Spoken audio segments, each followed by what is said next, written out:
Ethan stood frozen outside the door, his hand inches from the doorbell. His heart pounded so hard he could hear it in his ears. This was supposed to be simple: find a tutor, pass his exams, make his parents proud, but nothing about the woman on the other side of that door felt simple anymore. Before we continue, kindly subscribe to our channel, like this video, and share in the comments where in the world you're watching from. We'd love to see how far this story travels.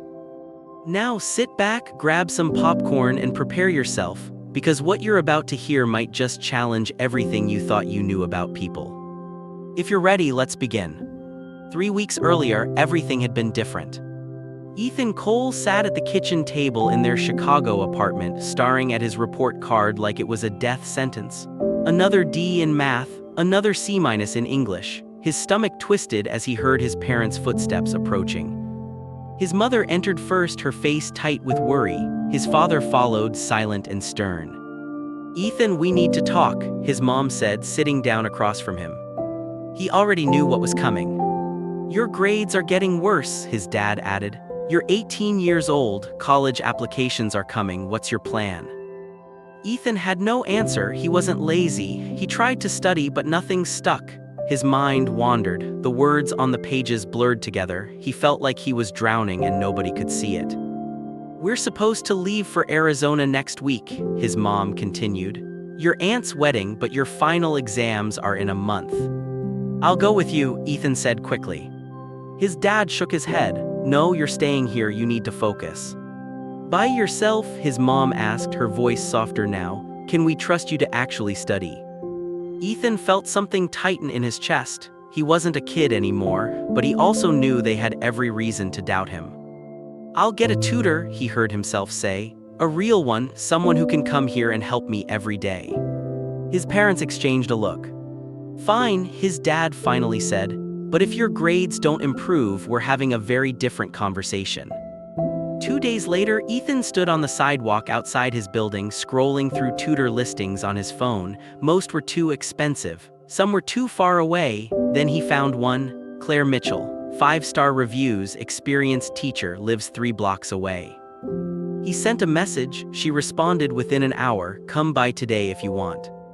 Ethan walked to her building that same afternoon, his backpack slung over one shoulder. The neighborhood was quieter than his, tree-lined and calm. He found her apartment number and reached for the doorbell. "Hey, don't bother with that," a voice called out. Ethan turned. An older man was stepping out of the apartment next door, carrying a bag of trash. "Doorbell's been broken for weeks," the man said. "Just knock." "Thanks," Ethan muttered. He knocked 3 times. Footsteps approached from inside. The door opened. The woman standing in front of him was nothing like he expected. She was older, maybe in her early 50s, but there was something striking about her.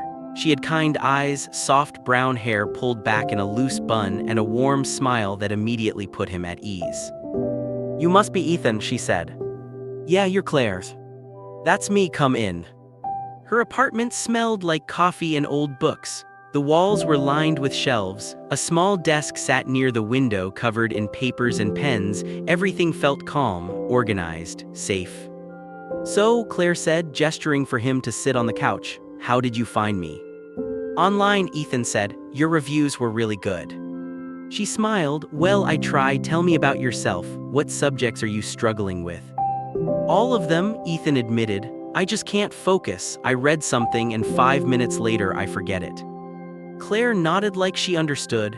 "That's more common than you think. You're not stupid, Ethan. You just haven't found the right way to learn yet." Something about the way she said it made him believe her. "I can help you," Claire continued, "but you have to be willing to put in the work. Can you do that?" "Yeah," Ethan said, "I can." "Good, we'll start tomorrow." The next morning, Ethan's parents left for Arizona. His mom hugged him tight at the door. "Please be careful," she said. "Eat real food, don't just order pizza every night." "I won't," Ethan promised. "And actually study," his dad added. "We're trusting you." Then they were gone. The apartment felt too big and too quiet. That afternoon, Ethan showed up at Claire's door for his first real lesson. She let him in with that same warm smile. They sat at her desk. She handed him a book. "I want you to read this," she said. Then write me an essay, doesn't have to be long, just tell me what you think about it.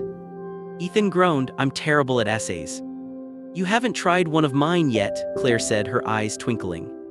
He took the book home. That night he forced himself to sit down and read. To his surprise, the story was actually interesting. He wrote the essay in one sitting, messy and imperfect, but finished. The next day he handed it to Claire. She read it carefully, nodding as she went. This is really good, Ethan, she said, looking up at him. You write with honesty, that's rare. His chest swelled with something he hadn't felt in a long time, pride.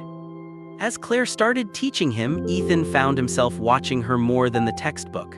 The way she tucked her hair behind her ear when she concentrated, the way her voice got softer when she explained something complicated, the way she smiled when he finally understood. He told himself it didn't mean anything, she was just a good teacher. But deep down, he knew he was lying to himself. A week passed, Ethan started coming to her apartment every day. They'd study for 2 hours, sometimes 3. Claire never got frustrated even when he asked the same question twice. She was patient, gentle, she made learning feel less like a punishment.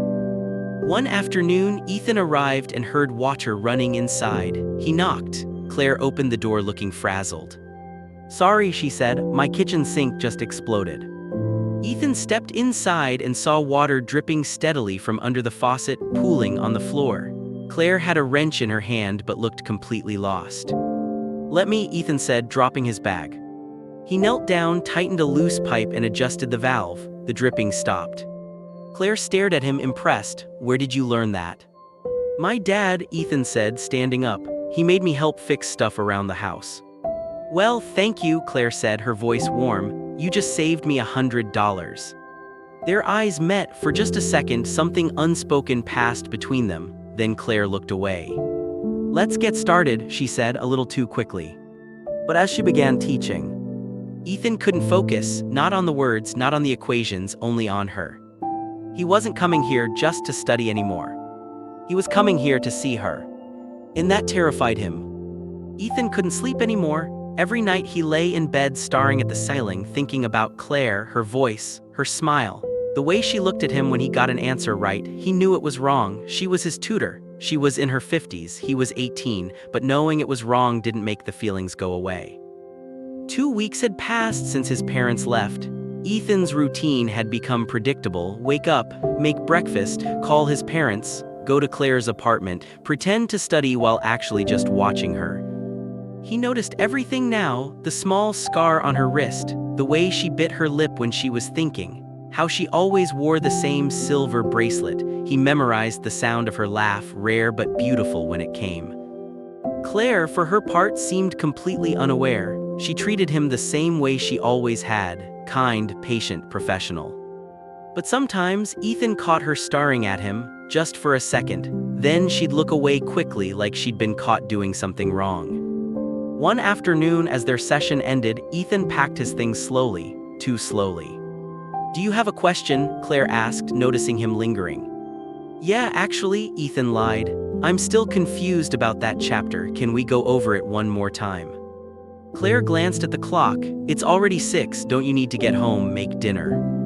I'm not hungry, Ethan said. Please, I really want to understand this. She hesitated, then nodded. All right, sit back down. They spent another hour together. Ethan asked questions he already knew the answers to. Claire explained things he already understood. Neither of them acknowledged what was really happening. When Ethan finally left, it was dark outside. He walked home with his hands in his pockets, his heart racing. He was falling for her, and he had no idea what to do about it. Meanwhile, Claire stood at her window, watching him disappear down the street. She pressed her palm against the glass and closed her eyes. She'd been alone for so long. After her divorce 7 years ago, she'd thrown herself into teaching. She had her books, her routine, her quiet, predictable life. She told herself she didn't need anything else. But then Ethan had walked into her apartment, young, honest, full of life, and something inside her had woken up. She hated herself for it. That weekend, Claire's phone rang. It was her sister, Monica. Hey, I need you to come over tomorrow, Monica said. It's Emma's birthday, the whole family's coming. Claire sighed. I don't know, I have a lot of work. You always have work, Monica said. Come on, it's your niece's birthday, she misses you. Claire couldn't say no to that. The next day, she drove to Monica's house in the suburbs. The place was packed with people. Kids ran around screaming. Adults stood in clusters, drinking wine and laughing. Claire felt out of place immediately. Monica grabbed her arm the moment she walked in. There's someone I want you to meet. Claire's stomach dropped. Monica, no. Just talk to him, Monica insisted. His name is Richard, he's a lawyer, divorced, no kids, perfect for you. She dragged Claire over to a man standing by the snack table. He was tall, well-dressed, polite. He smiled when Monica introduced them. Nice to meet you, Richard said, extending his hand. Claire shook it reluctantly. You too. Monica left them alone. Richard started talking about his work, his hobbies, his house in Evanston. Claire nodded and smiled, but she wasn't really listening. All she could think about was Ethan, the way he looked at her, the way he made her feel seen.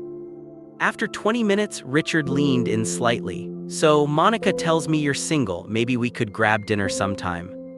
Claire felt a pang of something, guilt, sadness, she wasn't sure. I'm really flattered, she said carefully, but I'm not looking for anything right now, I'm sorry. Richard's smile faded. Oh, okay, sure. Claire excused herself and left the party early. On the drive home, she gripped the steering wheel and tried not to cry. What was wrong with her? Richard was a good man, age-appropriate, available, but she didn't want him. She wanted someone she couldn't have. The next morning, Ethan showed up at Claire's apartment earlier than usual. He knocked, but there was no answer. He tried the door, it was unlocked. Claire, he called, stepping inside. The apartment was quiet. He walked down the hallway and noticed one of the bedroom doors slightly open. He moved closer, intending to call out again. Then he saw her. Claire was standing in front of her mirror, halfway through getting dressed. Her back was to him. She was pulling a shirt over her head. Ethan's breath caught, he froze. Claire turned and saw him in the doorway. Her eyes went wide. Ethan, she gasped. She grabbed the door and slammed it shut. Ethan stumbled backward, his face burning. I'm sorry, the door was open, I didn't. Just wait in the living room, Claire shouted from inside. Ethan rushed back to the couch, his heart hammering. He sat down and buried his face in his hands. He felt like an idiot. She was going to kick him out. She'd never want to see him again. A few minutes later, Claire emerged. She was fully dressed now, her face flushed. She wouldn't look at him. I'm sorry, Ethan said again. I swear I didn't mean to. It's fine, Claire said, her voice tight. Let's just start the lesson. But it wasn't fine. The air between them felt different now, charged, dangerous. Claire sat down next to him and opened the textbook. She tried to teach, but her voice was shaky. Ethan tried to focus, but all he could think about was how close she was, how he could smell her perfume, how badly he wanted to reach out and touch her hand. He started asking more questions, personal ones. Do you ever get lonely? He asked suddenly. Claire looked up, startled. What? Living alone, Ethan said. Does it bother you? Claire's expression softened. Sometimes, but I'm used to it. You shouldn't have to be, Ethan said quietly. Their eyes met, the silence stretched between them, heavy and thick. Claire stood up abruptly. I think we should stop here for today. Ethan didn't move. Why do you always pull away? Ethan. Every time we get close you shut down, he said, standing now too. Why? Because this isn't appropriate, Claire said, her voice breaking. You're my student, you're 18, I don't care how old you are, Ethan said. Claire shook her head. You should go. But Ethan didn't leave. He stepped closer. Claire didn't step back. Tell me you don't feel this, Ethan whispered. Tell me I'm imagining it. Claire opened her mouth to speak, but no words came out. And then, before either of them could think, Ethan closed the distance between them. He kissed her. For a moment Claire froze, then slowly she kissed him back. When they finally pulled apart, both of them were breathless. Claire's eyes were filled with tears. We can't do this. I know, Ethan said. But neither of them moved away. The days that followed blurred together in a haze of secret moments and stolen touches. Ethan stopped pretending he came to study. Claire stopped pretending she was just his tutor. They both knew they'd crossed a line they could never uncross. Every afternoon, Ethan would arrive at her door. Sometimes they'd sit close on the couch, textbooks open but ignored. Other times they'd just talk about everything, about nothing. Claire told him about her marriage, how it had crumbled slowly until there was nothing left to save. Ethan told her about the pressure he felt from his parents, how he never felt good enough. In those moments, the age difference didn't matter. They were just two people who understood each other. But the world outside Claire's apartment was a different story. One evening, Claire came home from the grocery store, arms full of bags. She stepped into the elevator and pressed the button for her floor. Just as the doors began to close, a hand shot through. A man stepped in. Claire recognized him, her new neighbor from down the hall. She'd seen him a few times but never really talked to him. "Hey," he said, flashing a smile. "I'm Derek. I moved in a couple weeks ago." "Claire," she said politely, shifting the grocery bags. "Let me help you with those," Derek offered, reaching for a bag. "I'm fine, thank you." The elevator climbed slowly. Derek leaned against the wall, still smiling. "So you live alone?" Claire kept her eyes on the floor numbers. "Yes." "Me too," Derek said. "It's nice, but it gets lonely sometimes, you know." Claire didn't respond. "Maybe we could grab a drink sometime," Derek continued. "I know a great place downtown." The elevator doors opened. Claire stepped out quickly. "I'm not interested, but thank you." She walked to her door without looking back. Once inside, she locked the door and leaned against it, exhaling. That evening, Ethan came over. The moment Claire opened the door, the tension from the elevator melted away. They didn't talk about Derek. They didn't talk about anything complicated. They just existed together in their own private world. But outside that world, reality was creeping in. Late that night, alone in her apartment after Ethan had left, Claire did something she'd been avoiding. She opened her laptop and searched for Ethan on social media. She found his profile easily. His last post was from a week ago, a group photo, Ethan and his friends at someone's house laughing and holding drinks. Claire scrolled through his photos, pictures of him at parties with friends, living the life of a normal 18-year-old. She closed the laptop and stared at the wall. What was she doing? He had his whole life ahead of him, and she was pulling him into something that could only end badly. But even knowing that, she couldn't let him go.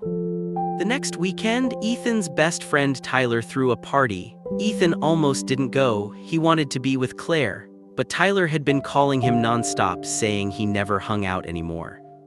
"Just come for a couple hours," Tyler had said. "We miss you, man." So Ethan went. The house was packed. Music blasted from every room. People danced, drank, and shouted over the noise. Ethan stood in the corner with a beer in his hand, feeling completely out of place. Tyler appeared next to him, grinning. "You good?" "Yeah," Ethan lied. "Come on, loosen up," Tyler said, handing him another drink. As the night went on, Ethan watched his friends disappear into bedrooms with their girlfriends. Couples kissed on the couch. Everyone seemed connected to someone, everyone except him. He drank more, too much. Through the haze of alcohol, he noticed a girl watching him from across the room. Her name was Jessica. She'd been in his English class last year. She smiled at him. Ethan looked away. But Jessica walked over anyway. "Hey, stranger," she said. "You look lonely." "I'm fine," Ethan mumbled. "You don't look fine," Jessica said, sitting down next to him. "You look sad." Maybe it was the alcohol, maybe it was the loneliness, maybe it was the weight of everything he was hiding. But when Jessica touched his arm, Ethan didn't pull away. "Come on," she whispered, "let's go somewhere quieter."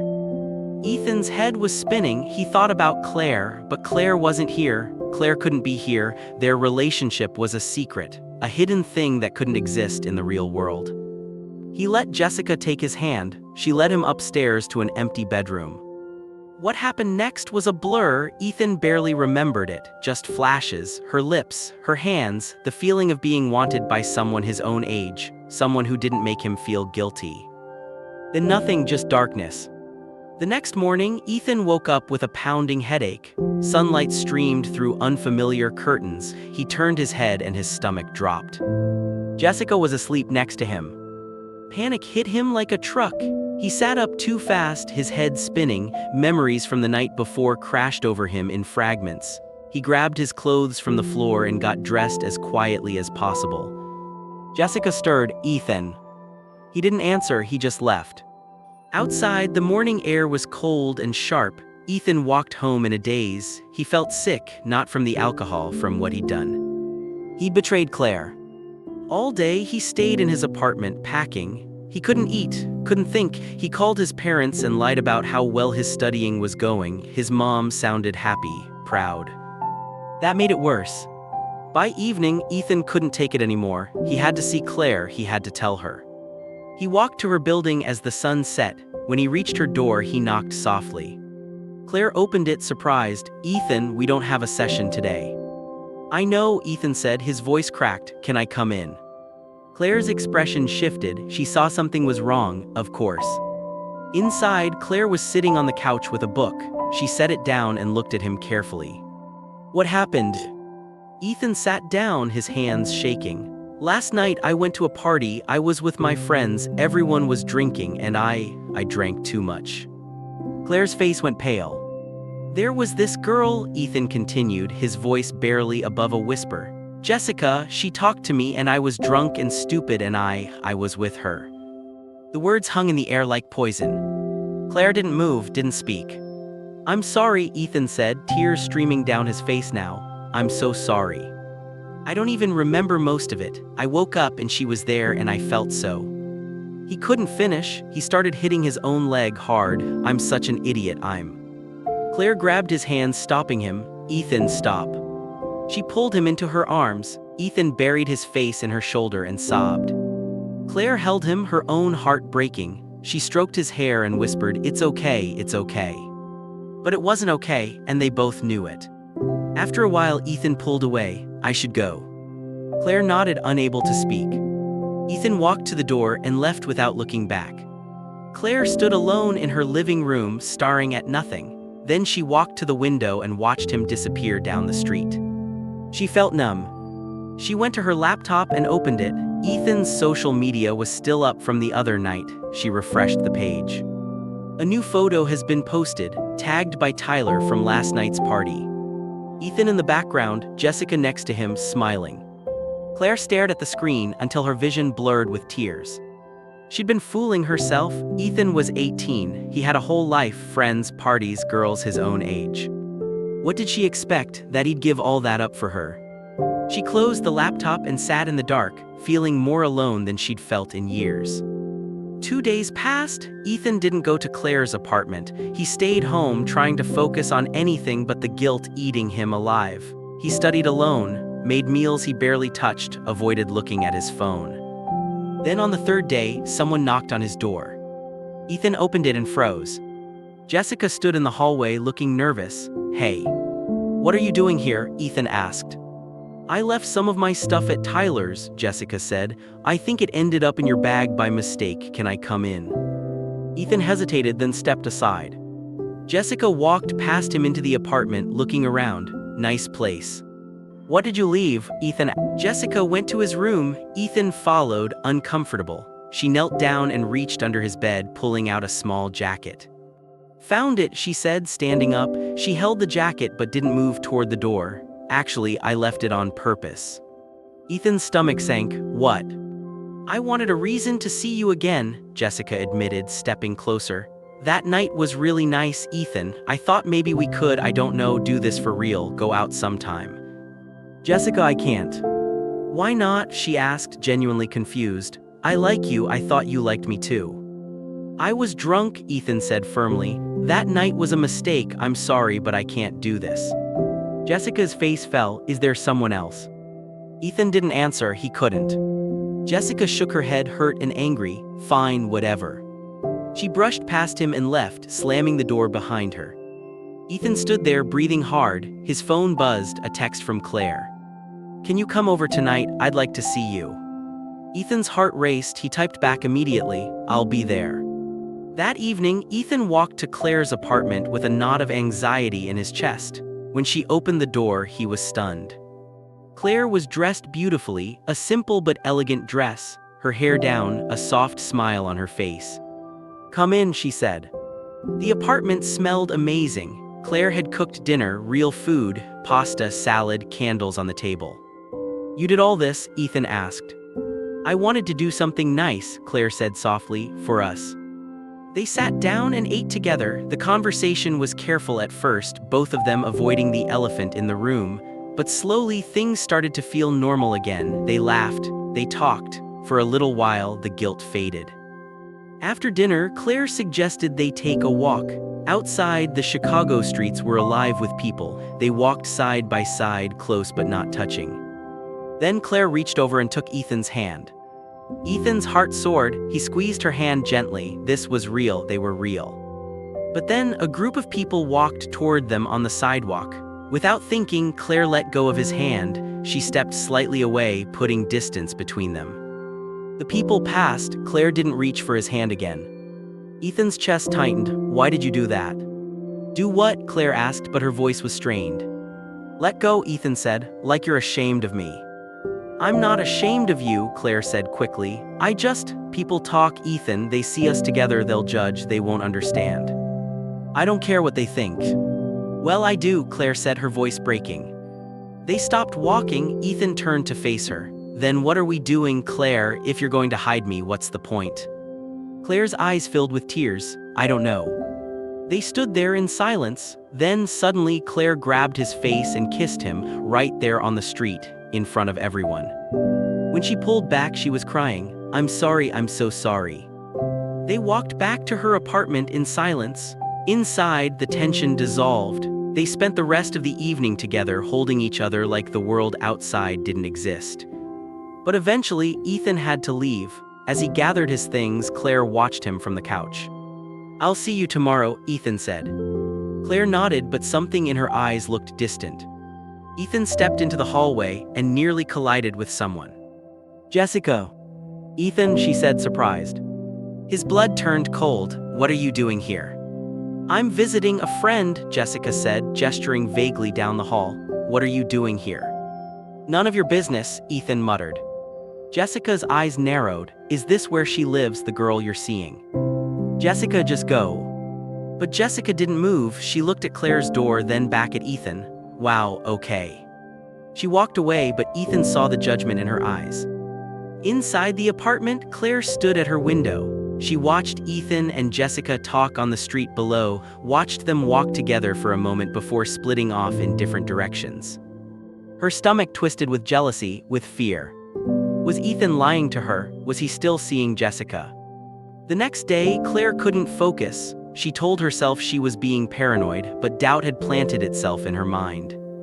That afternoon, she found herself walking through the neighborhood. She wasn't sure what she was looking for. Answers, maybe. Then she saw him, Ethan, surrounded by his friends outside a coffee shop, laughing, talking, looking like a normal teenager. Claire stopped on the other side of the street, partially hidden behind a bus stop.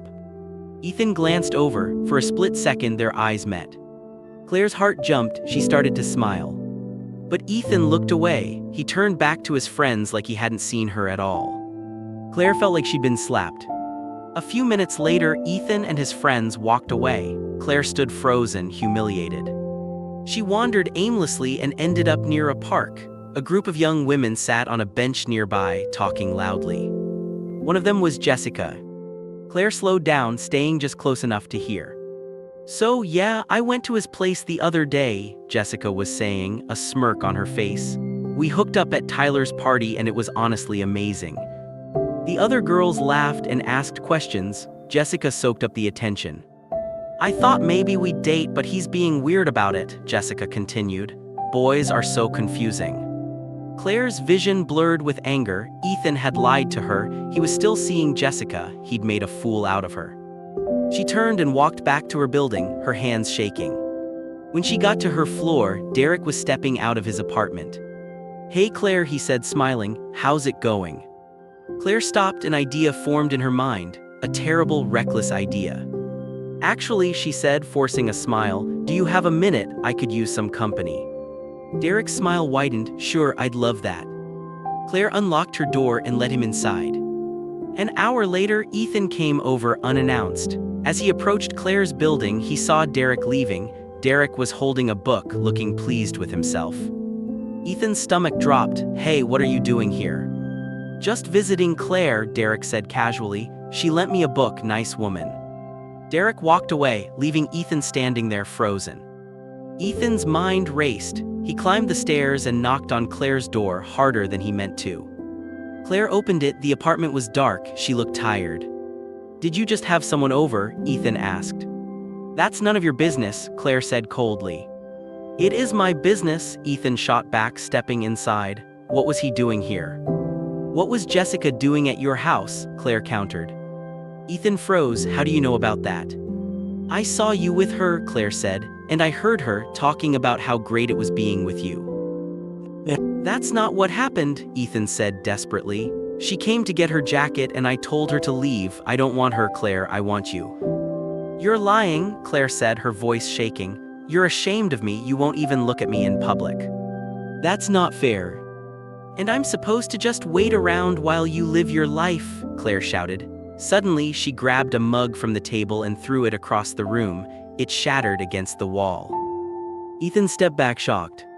"I'm tired of feeling like this," Claire yelled, tears streaming down her face. "Then why did you invite him over?" Ethan demanded. "Did you sleep with him?" "No," Claire cried, "but I thought about it because I thought you chose her." The words hung between them like shattered glass. "I got close to him because I was hurt," Claire admitted, sinking onto the couch. "Because I thought I'd lost you." Ethan felt his world crumbling. "So we both messed up." "Yeah," Claire whispered, "we did." Ethan sat down next to her. "I can't do this anymore, Claire. This is killing both of us." Claire nodded, unable to speak.